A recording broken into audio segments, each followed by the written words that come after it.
Philanthropy is really the love of mankind in the simplest form.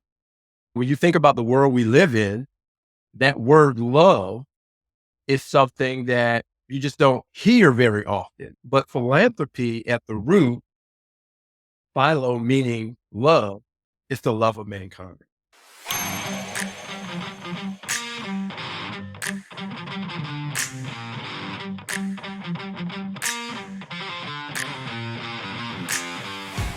What does it mean to truly live your legacy through strategic giving? Today on Seek, Go, Create, we welcome Barron Damon, a seasoned philanthropic coach and nonprofit executive with over 20 years of experience. As the managing partner of the Business of Life Coaching and Consulting, Barron has dedicated his career to teaching individuals and organizations how to align their giving with their deepest values. From creating an award-winning giving circle to founding the BK Damon Foundation alongside his wife, Dr. Katrina Damon, Barron's work exemplifies a commitment to making a tangible difference in communities while fostering lasting legacies. Barron, welcome to Seek, Go, Create. Thank you, Tim, for having me. I'm so excited about being here and having an opportunity to talk to you. I'm just excited about the conversation. I am too. It's going to be a great conversation. You and I think, are going to connect very well on a lot of the topics and some that you may not even be aware of yet, just from me doing some research and studying on you, Barron. But let's start this way. If you're out and about, I don't know, church, business, or just in the community, and someone bumps into you and they ask you what you do, what do you typically tell people when they ask what you do? I tell them I help people create a strategy for their philanthropic giving that aligns with their deepest value. In other words, I help people give money away.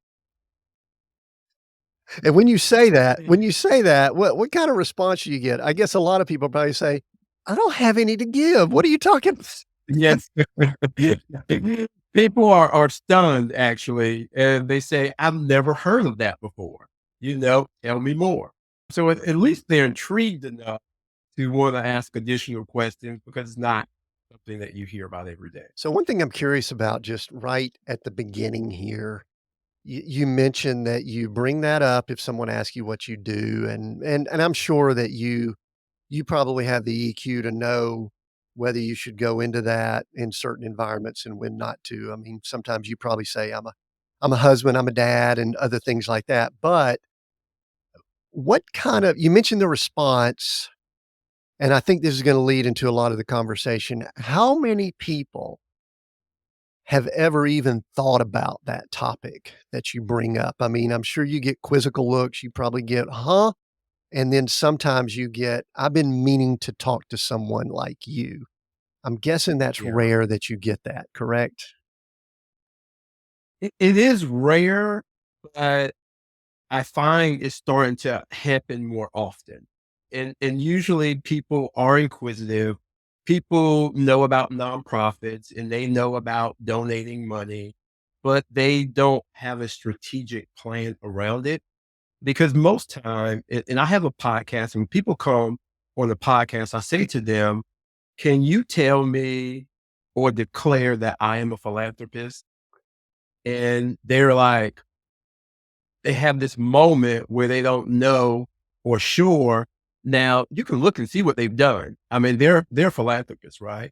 But they don't have the confidence or they have a misconception of what philanthropy is. And then they will say, I am a philanthropist. And it's one of the most powerful moments on the show. And I always get these chill bumps because I'm like, wow, they got it. And then they feel empowered. The shoulders are up straight. They're like, I am a philanthropist. This is what I do. I help and support people and I make a difference in people's lives. Sure. So do this for me real quick, and then I'm going to veer a few directions, and then we're going to come back to this big topic. Define philanthropist for someone listening in. That's a mighty big word.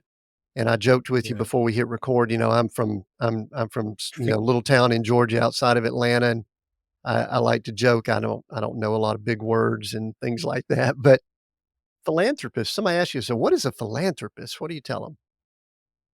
Yeah. I tell them, I'm trying to demystify the word for people because People do kind of mispronounce it or struggle with it. And I say philanthropy is really the love of mankind in the simplest form. And, when you think about the world we live in, that word love is something that you just don't hear very often. It's a lot of bickering, it's a lot of dissension. But philanthropy at the root, philo meaning love, is the love of mankind. And that's simply what it is. And there should be actions that back up that love. You brought up that word love. I do think the word is thrown around a good bit in our society and culture. I'm just not sure it's thrown around well. I mean, people love pizza, they love their wife, they love, Yeah. their favorite TV show, and I think it may not my word is may have been watered down a a Yeah. li a Yeah. little bit. So, speaking of love, this is something I think right before we hit record, I shared with you, you've written a book that's available that's called Monday Morning Manna, and I know we wanna talk about legacy, but to me, this is a great foundation for legacy. And I didn't read the book, I don't think, in the way you designed it. It's designed as 52 weekly devotions and things like that, but I wanna say this, and then I'm gonna let you respond and just talk about it, and I think we can build on the conversation. As I was reading through it, and it kinda drew me in because I started it early this morning when I was just in my quiet time, and I knew that I was preparing for this conversation. I started reading it, and I just kinda kept going and going and going, and here's the reason why.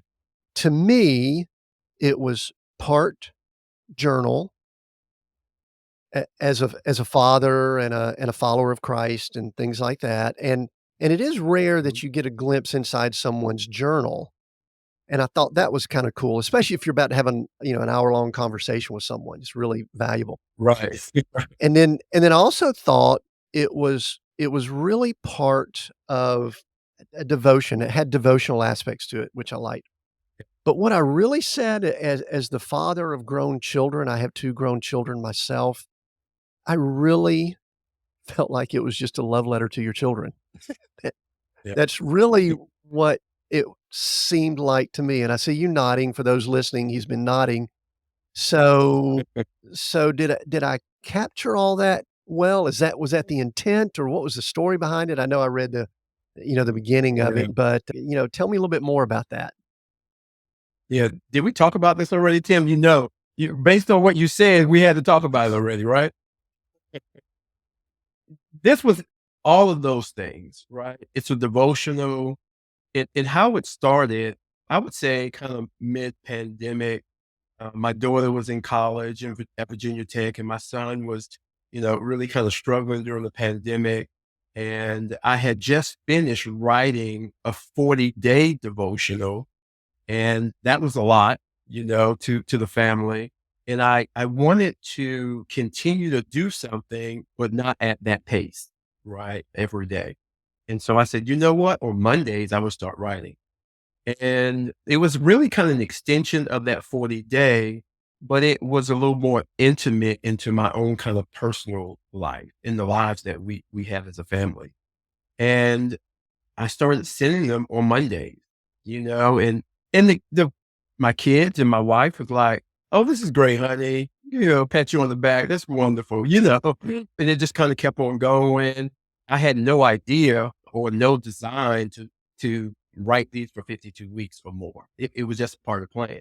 I just wanted to be able to communicate to my family in a way that was God centered, and also for them to learn some lessons along the way as I was also learning my own lessons and processing what God was dealing with me about, right? And my family is an extension of me being the leader in my family. And as I started writing, probably a few months into it, my wife says to me, she said, "Honey, you should name it manna, Monday morning manna, because it feels like God is speaking to you through this process." And so we started calling Monday morning manna. And it was good because the kids would respond in certain ways. My son, didn't hardly respond.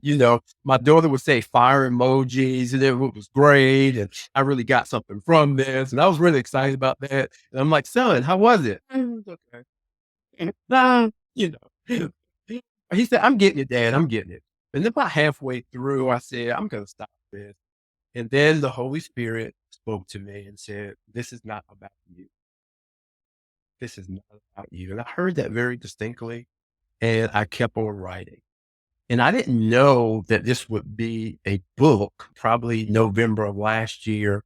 It just kind of came to me. I believe God just urged me and prompted me to do it. And I reached out to a friend who was an editor and we started having a conversation. She said, when do you want it by? I said, by Christmas. I want to give it to my family as a legacy gift. And I would put their names on it as authors. And she was like, that's very ambitious, but we were able to pull it off. And I surprised them, Tim, the day before Christmas, because we always exchange gifts. And I had it in this black box and it had legacy box on it. And they opened it up and they were just amazed. I mean, and my daughter said, Dad, why did you put our name on this? And I said, because we're a family and we did it together, even though I was the one doing the writing. And through that whole process, I mean, God taught me so many lessons personally, places, times when I just needed to grow and develop, or, maybe there's some fears or apprehensions that I had in terms of moving forward in business, or some of the struggles my children were having in individual places. And we addressed all of it. And it was a love letter, so to speak, right? To them. And you can hear it in the language. I love you at the end. Or feel like Paul, in the Bible, beloved, something like that. But it turned it out to be a great opportunity for me to share with people about legacy. And then Tim, something amazing happened. I sent the book out to just friends and family and they read it. They started reading it and they started sending it to other people. And and I was like, wow. I mean, texting me in the middle of the night or early in the morning or getting emails saying this really helped me. It blessed me. And I'm like, wow, this is amazing.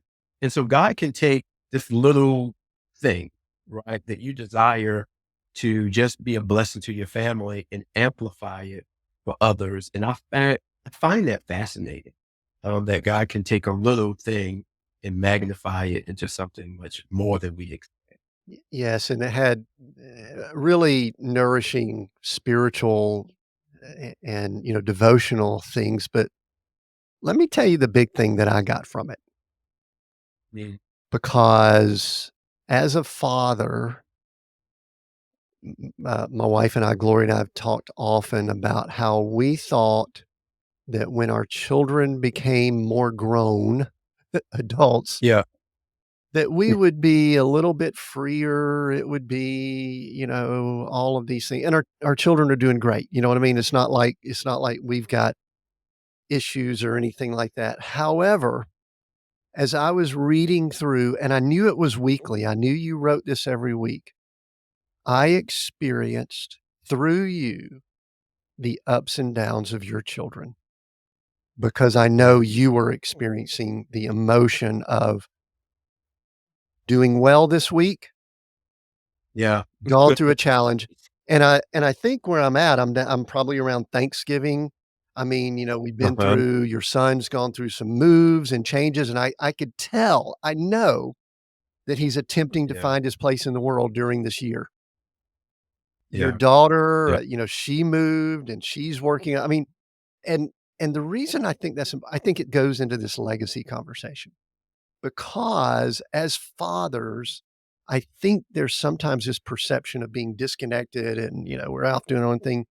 I lived your children's life through you in reading that. And I could tell that your mood, your attitude, and I don't, my wife and I have tried to determine if this is a good thing or a bad thing, but Uh-huh. it went up and down based on what your children were experiencing. Is that correct? Yeah. Yeah, because it was to them and also my wife, because we went through some challenges, quite a few during that time, but it was all of them and me included that needed to be encouraged, and supported. And even though we were, at one point you mentioned my son Joshua, he was in San Diego and now in Hawaii, and my daughter was in DC, and we were so close as a family. We were used to being together. And it was the distance itself that was a challenge for us and not being able to communicate and talk. But yeah, it was all of that. It was the ups and downs and them, because I don't know how old your children are, but they're becoming young adult. And it doesn't, every phase is great and different, but I'm a coach now. I'm not just dad. I'm trying to coach them up. And you can hear even some of that in the book. There was obviously some spiritual lessons, but there were some life lessons too. Like, as a father, let me talk to you about your situation and your issue, and hopefully you can handle it this way. Yeah, and I think the compassion that I saw was that you, and I'm sure you and your wife were going through what they were going through, and I think that is a reflection of our relationship with our Heavenly Father. I feel very Yeah. confident that He is going through what we are, and sometimes we feel isolated, and if that's not the case, Yeah. we know it's the case. Interesting, our son's name is Joshua also, and Oh they are wow. a few years older. Our son is he just turned 30 and our daughter's 33. We're grandparents, so let me just if you Okay. haven't Perfect. experienced this, the best thing is when all of a sudden the grandkids start showing up. That's when things get That's what they tell really, me. really That's what cool. they So tell so Baron, another thing, because the theme of this is legacy. My father passed away a little over a year and a half ago with dementia and cognitive issues and things like that. And and one of the things that I hungered for was to find something that he had written. And Wow. and he was an educator, he had a successful career, Yeah. he communicated, he was a soft-spoken communicator. My mother used up about 98% of the words in the household, if you know what I mean by that, and he had very few words. And I found at the age I was just looking and I couldn't find anything he had written. And so to me, what you've done with this is you've really established what could be some of the most powerful legacy items. Listen, I know we're going to talk about finances and money and all of that. To me, those things, and we've got good examples of this, sometimes become some of the least that we should discuss as far as legacy. So, did you have legacy in mind with the book? I think you mentioned that earlier. So, you did want to leave Yeah. something with this book also, right? It was a legacy gift, right? Yeah. It was a legacy gift. Some months back, I started as a philanthropic coach. I started looking at generational wealth and specifically the Rockefellers. And my daughter, she was working at the museum, the White House Museum, as an event kind of coordinator while she was still in college. And she sends us because we also have an event business. So she sends us a table with the Rockefeller's name on it. They were at that museum having an event. And it just struck me. I said, hmm, Rockefeller that was over 100 years ago, right? And here my daughter at 23 years old knows the name Rockefeller. I was fascinated by that. So I started doing some research and found out that they're 7 generations strong. And that's very unusual for even wealthy families. They normally go for 3 generations. And so I was thinking about that and what could I do if I don't have billions or millions that I can still leave this legacy? And we have some legacy pieces, but I thought this book would be one of those things. If Amazon went out of business, you still have your copy, right? And the grandchildren could read it. They can read it to their children and then their children, right? I figure I can get at least 3 generations out of the book. But that was the best part of it for me, was for me to be able to say, look, you're going to get an inheritance, right? That's why to be able to do that. And whether it's some material or some financial, you'll get that. But if I can give you something that will last, that will help your soul for years to come, that's what we want to do. And I think we were able to do that because, Tim, guess what's happening right now? In January, I told my family, I'm gonna step back and I want you guys to take the lead. And so now everybody is writing on Monday. We just pick a Monday to write. Very good. So they're participating and really, so what you're doing, this is legacy stuff too, is that not only are you creating and, doing something that can be seen, words on paper can be seen for Yeah. generations and I was reading something recently about the Dead Sea Scrolls, and I'm just thinking to myself, wow, the legacy of something that has been Yeah. written for thousands of Yeah. years. Yeah. And now what you're doing is you're teaching, that's really preparing the next generation as you're preparing them for that. That's good. It reminds me of gosh, it's been a couple years now. We interviewed Mitzi Purdue here, and she was from 2 pretty strong legacy families. She married into Yeah. the Purdue family, and then she had Okay. her family that she was a part of was a hotel family for 3, 4 generations. There was one All right. thing that they did. I asked her a good bit. We had a little bit of a conversation about this, and I know you'll appreciate it.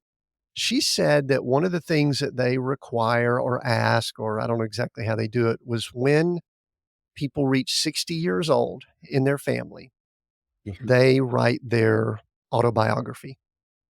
And they've got, if Oh it's yeah. not published, that's fine, but they have a library in their family, Yeah. library where they put it there, and I think that is so powerful, and it seems as if you're training for that. Anyway, Yeah. that's good. Yeah. So let's talk though. Let me thank you before we Yeah, transition. When my son was 13 years old, so when I first became a Christian, I wrote all these scriptures down. You're just trying to digest the word and all of that. And I had probably 100 scriptures. And when he turned 13, I laminated those scriptures. I mean, this was 1992, the scriptures, right? And they tattered and all of that, but I laminated them. And on his birthday, we had a birthday party for him. And I gave him those scriptures, those same ones that I used when I first became a Christian. And that was, pretty powerful. He didn't really understand it at first, but as he grew in his faith, he began to understand how important that was. I think it's interesting. You brought this up earlier that you weren't sure, especially with your son, that he was grasping even when you were sending out your Monday morning items. And the way I think about things like that, I wonder if there are times that with my heavenly Father, I've done similar, where he's poured something out to me and I haven't ignored it. Yeah. It's taken root, but I haven't acknowledged Yeah. it. There's so much value to Yeah. Yeah. acknowledging that, right? Doesn't it make you feel so good? Exactly. Exactly. We're not at the take action stage yet, right? All right. So that word legacy to me is so rich. It has so much to it. And yes, there's a financial component, but one of the things I love, Baron, that we've done here in this portion of the conversation is we've talked about the family portion of it. We've talked about obviously writing and passing along things. But to me, especially the scriptures that say you should leave an inheritance, not just for your children, but your children's children, if we Yeah. leave them all of these assets, I'll call them we'll call them even worldly assets.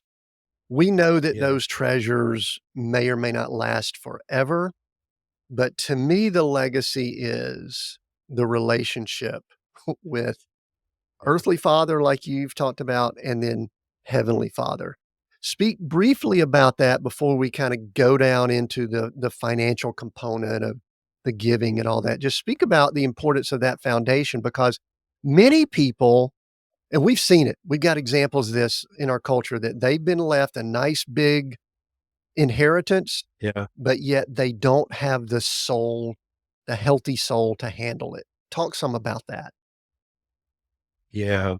I grew up in a Christian home, even though I was probably as far away from that as you can be. My father was a pastor for 15 years, and I had no desire whatsoever to be a Christian. I thought it was good for them, but I was on a different level, right? So called. I was, educated and clever, and I could do this and do that. And of course, I realized real quickly that that wasn't the plan God had for me, right? I mean, I was a person who really had to hit rock bottom. I really did because I was so self-sufficient in who I was and who I thought I was.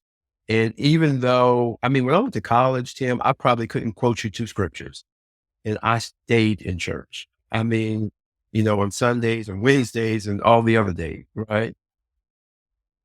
But the foundation was set there, right? And I saw my grandparents as well were in the faith.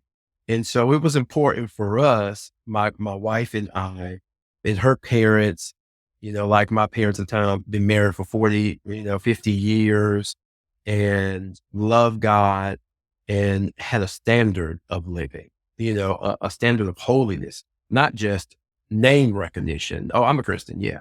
But serious about a relationship with God. And that's something that was really important to me that I wanted to make sure I pass it down to my children.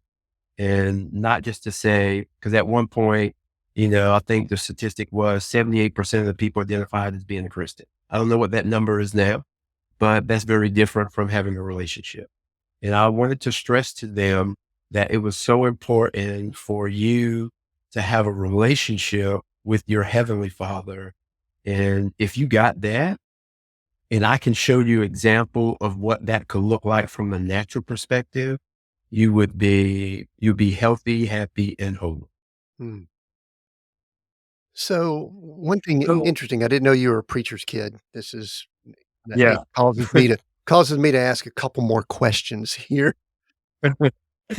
Sometimes I'm always amazed. There's typical preacher's kids do one of 2 things. They totally rebel and go the opposite direction, and it sounds like you were Yeah. skirting that a little bit. Maybe I think sometimes you see too much. You see too much of behind the scenes and all that's going on, and then there's other folks that they I don't know if they wanna try to prove something or something like that. Sometimes that may be more with females, but it always perplexes me. See, I didn't grow up around church at all. We Oh, popped in from okay. time to time. I didn't Well, I didn't the Lord reeled me in through a beautiful young lady named Glory that I was yeah, smitten with and then got married, and, that's when I had my literal come to Jesus moment. But with you, you were around it. You were exposed. yeah. Did you see too much? Was there too much of like, "Ooh, I see how these church people are, and I don't know," or what was the story, man? Why were you running? You mentioned self-sufficient. I get that. I get that. To me, the church that I was a part of, it was a very strong biblical based church. And, but it was boring. I mean, boring, right? And so here I am, kind of very well known, kind of star athlete and just kind of doing my thing, friends everywhere. And then I would go to church and the young people there, they would see me on the news or some highlight, sports highlight, and they wanted seem like my life, opposed to me wanting their life. And so I was like, why become a Christian? They want to be like me, you know? So it was just no appeal during that time. Now, if I was probably in another congregation where they had youth ministry and it was active and live, that would probably been different, but that wasn't my story. So I just didn't see what was appealing to me. So oh man, I gotta ask this. It's gonna. I don't think this will be an awkward conversation, but for those listening in and they know me, I'm a white guy. Barron's African American, and I have rarely heard people that have been around primarily African American churches say that they're boring. So you gotta dispel some rumors, or you gotta clarify something for me because I went to a multicultural racial church for the longest when I first got saved, and part of what I loved was the music that came with the diversity. Does that make sense? Did I say Yeah. that well? Oh yeah. Oh So yeah. what Oh was yeah. boring? Oh yeah. Come on now, Baron, you're messing with me here. Hey, I mean, there was many a days where my head was nodding. Oh, okay. I don't know if I was tired from a football game or basketball game or track meet, but the music was hymns. The Bible talks about Okay. spiritual hymns, right? Hymns are great. I still sometimes when I'm being really reflective, those hymns come back to my heart that I've learned during that time. But the teaching was good, but it just wasn't, and I'm not a theatrical person, right? You don't have to put your finger in your ear and hold your head back and start screaming for me to feel the spirit, right? But it was just different. Now, my experience quickly changed when I went to another church, denomination, the Church of God in Christ, and there was nothing boring about that experience. It was like calisthenics, you know, during the worship The experience. the Lord shows up when there's a bass and some drums up on the stage, right? Exactly, Right. exactly. So I had these very different experiences, and I also went to an all-white church called Good Morning Jesus, and it was hundreds of people in there, we were the only black. Hmm. So, yeah, I've had some diverse experiences, but now I actually attend a multicultural church that I absolutely love. We have Hispanic ministry and Asian ministry and half white, half black, Africans, you name it, we have it. Yeah. And I really enjoy that experience because it's not just the music I like, it's music, that everybody can participate and enjoy. Yeah, the cool thing, I think that's the way the kingdom of God looks, and I like when I hear about situations like that. I was very similar. I was a kid of the '70s and '80s, and I wanted to make me some money, and I just Yeah. kept in church world, I kept seeing just nothing that appealed to me or excited me. I saw Yeah. some, mamby-pamby preachers and stuff like that, and so anyway, but obviously the Lord got our attention, and we stepped in and things like that. Yeah. Let's talk. Let's move. I think that's important part of the legacy, though. And Yeah. and so what's been some significant things along the way, positive or negative? By the way, I think if I were to tell my story, there's a few negative things. I don't like to use the word failure. Negative that probably have Yeah. drawn me closer to thinking about these topics than anything else. And we don't shy away from, the ugly stuff here if we have to go into that, but Yeah. Baron, what have been a couple of significant events along the way that have led you to this place now where you call yourself a philanthropic coach? Well, the main one was when I went to college, my second semester in college, I was headed back to my dorm. My cousin was visiting us, and I was just leaving a campus party, and I heard this. I heard some voices behind me. A guy say specifically that somebody's going for a swim tonight. I was walking by a reflection pond, and I really didn't pay attention because there was a few people outside, not a lot. Next thing I know, Tim, a guy came from behind and hit me with his fist. And I mean, if you've never been hit by somebody with your fist, I mean, it hurts. But I was so shocked and stunned that it happened that I just took off running, and that was really the defining moment in my life. And I think that really epitomized, you know, what I was doing running, from God. And I ran because I was running a 4 or 5 in high school. So I was moving a 10, 100. So I started running and just running. And the guy came behind me because there was multiple people. We found out later on that they were actually going on these college campuses and they was just picking people out randomly. I call them random acts of violence. And we ended up getting to a tussle. Police came and put us in the police car and said, "What's going on, guys?" Of course, it's 2 African American males. And the guy said he was talking about my mother. And I said, "I've never seen him before." You know, and it was just one of those situations that escalated. But when I got out the police car and went back to my dorm, I was embarrassed, just ashamed of what happened. I was hurt and I was discouraged. Here I am on the college campus where I wanted to feel safe. And he took that away from me. He robbed me of that.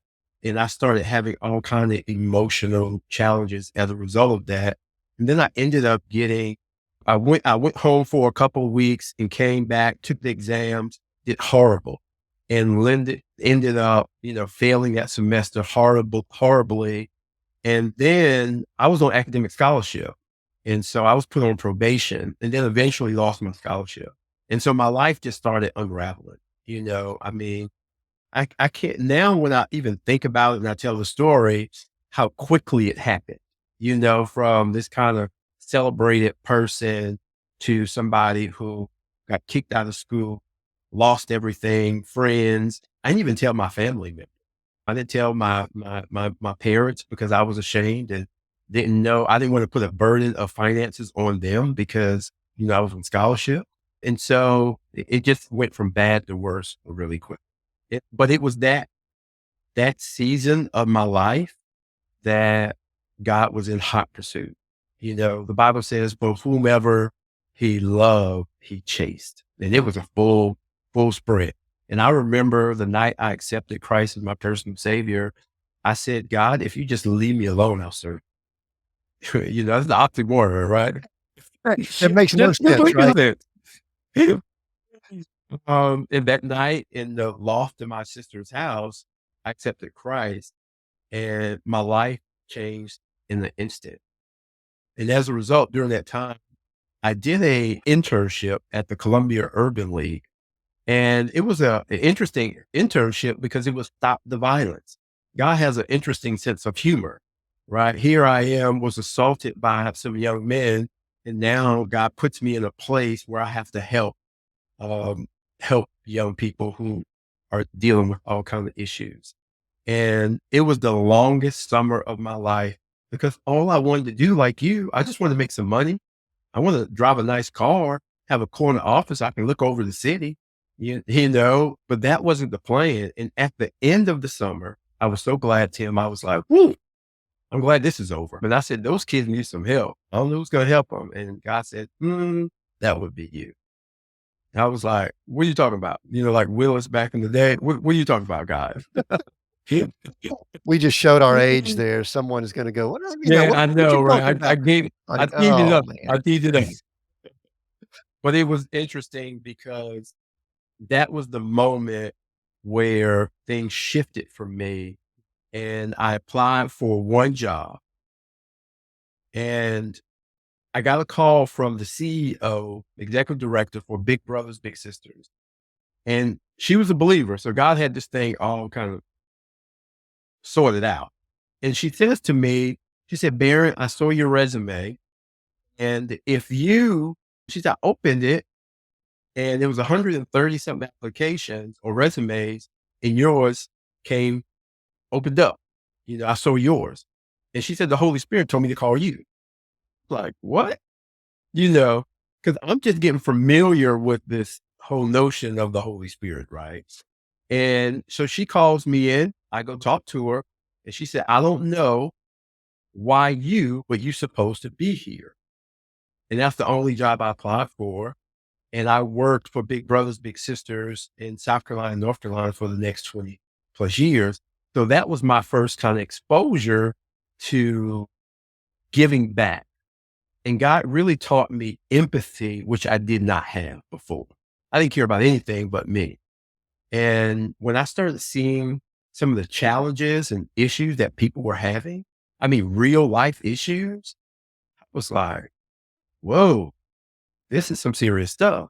And God just began to massage my heart and get me to a place where I actually cared about other people and I wanted to help them. And I got to a point where I started serving, which was different, but it was a process for me. Mm. One of the things that comes up often here when we talk about this journey or leadership journey or whatever that people go on, Baron, is we use this word. I think it's thrown around a lot in our society and culture, the word success. Like we were talking about earlier, love. We're using some big words Yeah. here. We've got philanthropy and legacy and all that. Well, the word success is something that it's fascinated me because very similar to you, I think I was living for myself most of the time. And then when an event occurred for me, I don't think the Lord brought it on, but I think he used it to Yeah. get my attention. It sounds like that's what happened with you. So Yeah. tell me, and it could be brief or, we still have a few minutes. How did you define success early on? And then if you could contrast it with how you define success now, as best you can. This could be a deeper question, but just Yeah. just contrast your definitions of success over the last, 20 years, whatever. Go back and then compare it to Yeah. today. Yeah. Success for me years ago was definitely money, possessions, and recognition. Simple as that. My mother passed away, and before she passed away, she struggled with depression for a number of years. God just healed her miraculously. Her last several years, she was just at peace and happy. A matter of fact, I wrote her a poem called Living Free. And as a result of that, I began to think about success very differently. I was like, here my mom is, she don't have a whole lot, but she was at peace and she was just as happy and God had delivered her and healed her. She was like a brand new person. And I'm sitting here just kind of, finished school by then and went back to get my master's degree and trying to build businesses. Like I'm struggling. I don't feel that same peace, you know? And I started that process of redefining what success was for me. And my son really helped me. He was probably 3 years old and we were in the car one day and he said to me, we was out all day. I mean, just literally all day going to parks and doing different stuff. And we were going home. He said, Dad, what's next? He said, what's next? And I said, son, what are you talking about? We've been gone all day. We're going home. He said, what's next? And then God reminded me, he said, this is you. This is your life. You always talk about what's next. You don't take time to appreciate the blessings, the things I've helped you with. I brought you through. You just want to get to the next. And I started, Tim, that process of changing how I thought about success. It wasn't about the next thing to conquer, but it was the focus on my family. I say my relationship with God, my family, and the community in which I serve. And if I do those things, I'm very successful. I'm a very successful person, because my family, they love me and they're happy. And I serve my community well. I serve my church well. And I serve my clients well in business. And I think that's important. So I feel like I am very successful. I think that's good. We've talked to a number of people where this comes up. And what you said Amen. it in some different words, but it really is my story. I think it's a lot of stories. And I've heard people say that they had an addiction to more, or someone worded it Yeah. that they were actually addicted to tomorrow, which is what your 3-year-old son brought up to you. It's like I remember our daughter Yeah. one time, my wife and I are thinking we're at Disney World. This is the greatest thing ever. Mhm. They should be enjoying this. And our daughter said something to the effect of, "Where's our next vacation? Yeah. We're at Yeah. dang Disney World here. Come on. I spent thousands of on this vacation. Let's enjoy the moment." But you know what? I think the enemy, I think that's the biggest thing that the Yeah. enemy does for people that are wired that are wired Yeah. like we are. So let's shift a bit. Let's move into this legacy conversation with what you're talking about. Now that I think we've laid a very good foundation for Yeah. talking about some of the practical things, because I think if people don't get some of those items, this is really Yeah. just a spreadsheet type conversation. And I don't think legacy is spreadsheet. So, and I think I'm supposed to pause and let you respond to that. So, what would you like to say with that comment I just made? That legacy isn't just about the spreadsheets. Yeah. Legacy. When I first started talking about legacy, probably about 2 years ago, I when people hear the word legacy, they think about death, right? They think about like what I need to do afterward or something. And I remember, having conversations with people and saying, think about, I want you to think about death, but just for a minute, because when you think about death, hopefully it'll make you think about life. And that's when we started having the conversation about live your legacy, opposed to just, you know, the legacy conversation and thinking about the afterward. And so that live your legacy conversation that we have now is, what are you doing this moment today that will help you start creating the impact that you want to have in your life? And so when you do get to the dash, right? And we all will get to the dash, what do you want it to say? And most of the time, people are not thinking about it like that. I was on a podcast with this young guy, business owner, and when I've met with him first, you had the pre-conversation. He said, "Barry, this all you want to talk about?" He said, "That's all you got." You know, and I was like kind of held back because it was the first time I was doing a podcast, and during the conversation, after the conversation, he was like, "Wow." He was like, "I never thought about it." He said, "I'm 20 something years old starting this company, and I never thought about it from that perspective." And so we challenge even young people to think about how you want to live your legacy right. The interesting thing about that is my wife and I, towards the tail end of last year, we're recording this in, I guess early or mid spring ish of 2024. Tail end of last year, we kept feeling the nudge that the Lord wanted us to understand the word eternity more Yeah. or better. I don't think our human minds could ever grasp it on this side, on this realm that we're Yeah. in. And what you're talking about is thinking more, not in the negative way we were talking about earlier of kind of being addicted to tomorrow or addicted to what's next, Yeah. but thinking more long term, bigger picture, what's beyond me. And a lot of people will think this is money and financial. Yeah. And so why don't we, for a few minutes here, go ahead and talk about the money and the financial piece? I know as a philanthropic, coach, and as, with giving and all that, that money's part of it. So let's go ahead and just lay that on the table. Talk about money and how it fits in with this. Yeah. And so money is, as you know, Tim, it's just a vehicle, right? It's just a vehicle, a tool that we can use for a variety of things. I choose to help people focus on helping others with it, right? And so we do work with financial advisors and we work with estate planners and attorneys, because the bottom line is people want to pay less taxes, right? Because Uncle Sam's going to get 40%. And that's the bottom line, right? And so I would rather help you prepare and reduce those taxes and feel good about it than just give it away. And a lot of times that's what financial advisors talk to me. They said, Baron, I have this person who is, I mean, making a lot of money. they don't have time to do philanthropy stuff. I was like, they need to make time, you know, because if not, they're just giving that money away to Uncle Sam. And I'm sure Uncle Sam loved to get it, but there's some organizations out there that could use it. And so we help them, you know, we go behind the veil, so to speak, and we help them create their philanthropic why, because that's part of the big challenge, right? They don't know the issues that they care about.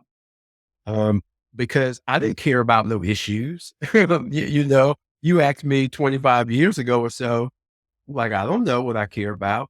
And just because people have some resources or you don't have resources, you might not have any issues that's really important to you, that you really care about or want to invest your time, your talent, or your treasure with. And so we help them discover that. And once they discover that and start getting empowered by that, we help them create their mission and their vision around it. We created years ago, one of the best things we did was create a mission for our family, right? And it's the thing that guides us as a family 25 years later, 26 years later, it guides us. And so we want that same mission and vision to guide our clients in terms of what they want to do philanthropically. And then we put a whole strategic plan together. And we have a team of researchers and they research for us. I mean, for them, we know people don't have a lot of time. They're not thinking about philanthropy. We talked about that at the onset of the show, right? But we want them to carve out some time, but we're going to take the time to help them do the due diligence. And that's really important. The word, we've been using big words there, right?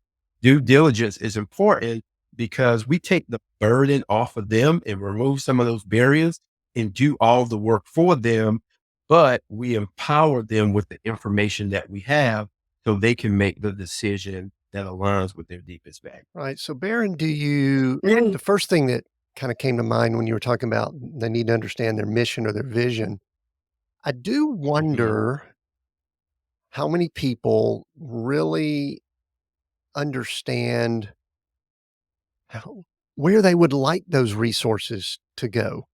I mean, I guess maybe this is, I'll pose it in the form of a question. How many people that come to you say, listen, we want to support blank. We want to help eradicate sex trafficking, just as an example. And we want 80% of our financial resources to go towards that. To me, my guess is most people that come to you haven't gotten anywhere near defining something like that. Would that be correct? Right. That'll be correct. And a lot of times, even when people have, and the research says, if people have donor advised funds, right, those are funds that you can put away, get the tax break, and they just kind of sit there. But part of the challenges that people have with donor advised funds, the money is accumulating, but they're not giving it away. And they're supposed to, because that's a part of this tax benefit. And so we help even those people who say, man, I have this money just kind of sitting there. What can I do with it? And if they have a vehicle, at least they are ready to have that conversation. And 75% of the people who at least have some kind of vehicle, it could be a foundation like we have, or it could be a donor advice fund. They're ready now to at least have a conversation about where we want to put the money. So there's two issues. The first one I mentioned is they don't know issues they care about. And then secondly, they don't know where the money is going to go. Right. So let's talk about where the money goes. I love talking structure. I had a trust Yeah. conversation with a client that I work with yesterday. I've done a lot of real estate and I'm not a lawyer, not Yeah. an accountant, but I know way too much about this stuff. We actually, our family has a family foundation also. I noticed that you've got a foundation. Yeah. We're not going to go into details on them, but just Yeah. talk about some of the tools or structures that, and we're probably going to give Yeah. people enough information to say, I got to talk to Baron here, but Yeah. what are Yeah. some of them? We mentioned foundation, which, can be a 501(c)(3), it can be an operating or whatever. But talk about Yeah. some of those, just kinda lay a few of those out for us. Yeah. So I think the one that's most popular that I just mentioned, the donor advised fund. And you can start those funds with, we started with $5,000. My wife got a bonus on her job, and we decided that we were going to put that $5,000 in. And it removes some of the work for that particular philanthropist or donor because they don't have to worry about from a tax perspective. That organization where they put the money in, they do all the back office stuff, right? So at the end of the year, they send you the receipts, all the information, but you just go online and select the nonprofit that you want to support. And they've done some due diligence, not like what we do, but at least they know if that organization is a legal 501(c)(3). And then you have more advanced vehicles like a charitable lead trust. That's something that people can take advantage of where, for 20 years, your family members, beneficiaries can get the money. And then for the next, however much money you have, a nonprofit could be designated to get that money, right? That's a wonderful vehicle if you want to go that route. But you can also do something like a charitable remainder trust where the nonprofit gets the remainder of the money up front. And so there's different ways. I was reading, I'm actually taking my license, my life and health insurance license right now. And I was reading about annuities. I was like, ooh, I got to be able to tell my clients about there's some annuities that you can use for charitable giving. And so all of those are wonderful opportunities to, you know, do philanthropic giving through those vehicles. Sure, and those are things that people probably, if interest is piqued, they need to gather more information. I think one thing I'd love to do here in our last few minutes, Baron, is I'd love for you to speak to someone who is they're listening in and they're intrigued, but they don't really know how to get started. Maybe that means pick up the Yeah. phone and call you, but let's just assume that they may not think they're ready for that, and they just wanna kinda start getting in the mindset or getting some practical things going along just to get started with this philanthropic Yeah. mindset and all. So what could you tell people, maybe a few tips or just some get started items to think in a philanthropic way? Yeah. The first thing I would say, and Tim, I will send you a free PDF that, I love to give to people because I always say, if you don't work with me, if you give, I'm still benefiting. Right. I don't know who you're giving to, but I'm still benefiting because I'm a philanthropist and I love mankind. Right. So the first thing they can do is decide, what does you care about? That's the number one thing you can do. You can do some soul searching around that area. What are some of the things you may not even think about that you care about it, but something maybe that irritates you, you know? And sometimes it comes through irritation. You're like, I really don't like this particular thing. That's something that you actually care about. And start exploring that a little bit more. And then once you kind of figure that out, start doing your research on the nonprofit and making sure the last thing you want to do is just like any investment, you don't want to give your money away to an organization that's not going to value it and they're not going to use it properly. And sometimes, matter of fact, I just had an article published, just found out today that was published. It says why nonprofits are good unless you've been catfished. Right. So there's a lot of uncertainty out there. 51% of the people say, I don't give because I don't trust them. I don't trust nonprofits. And those are the two things you can do. Figure out what you really care about and then do the research. Or you can, if you have some money you want to donate, you can go to one of the community foundations and talk to somebody about opening up a DAF, a donate advice fund. And that's a good way to kind of get started because at least you can have it sitting there, because you made that commitment to give it and say, I'm gonna put 5,000 or 10,000. I'm not sure exactly yet what I want to do, but at least I have some time to start giving it away. But once you put that money, it's irrevocable. So it's not like, I changed my mind. Let me get that back out and do something else with it. That ain't happening. So at least you can kind of lead with that and that will spur you on to make that decision about starting your philanthropic journey. Great tips there, Baron. I appreciate that, especially for the person that may not have even thought about any of that before this call. If someone Yeah. says they want to work with you or get more info from you, where do you want them to go?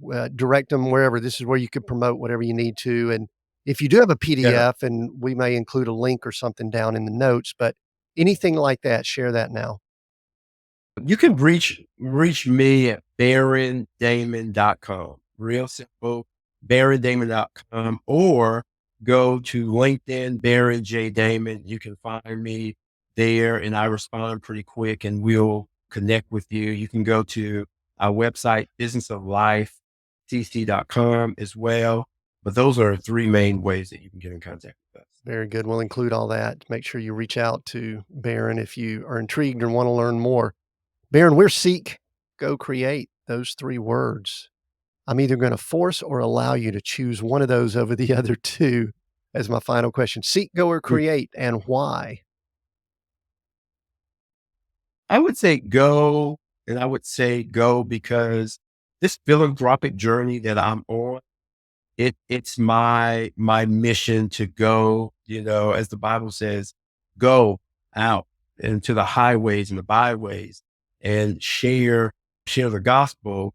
And we want to share the gospel, but also want to talk to people the importance of giving, because we see that through the Bible, all through the Bible. And the greatest gift that was given to us was God's son, Jesus, who died on the cross for us. There's no greater gift. And so I even talk about that when I can, that great gift. And we have a responsibility to teach and share with the next generation um, how important it is to give back. So I would say go into all the nations. I appreciate that, Barron. I've enjoyed the conversation. I loved the Monday morning manna conversation we had. Love the Yeah. conversation about giving and philanthropic giving and things like Yeah. that. I appreciate you joining us here. Make sure you check out all of Barron's stuff. We are Seek Go Create. We release new episodes here every Monday on YouTube and your favorite podcast platform.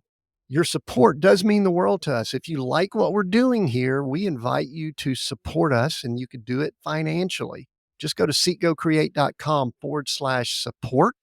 And there's places there where you can make contributions for as little as $1 or as much as you would like. Since we've been talking about giving, you can just be in that giving mode and give some to what we're doing here at Seek Go Create. You can also leave comments there that we love to get from you. Make sure you visit seekgocreate.com/support. Until next time, we appreciate you being here. Until next time, continue being all that you were created to be.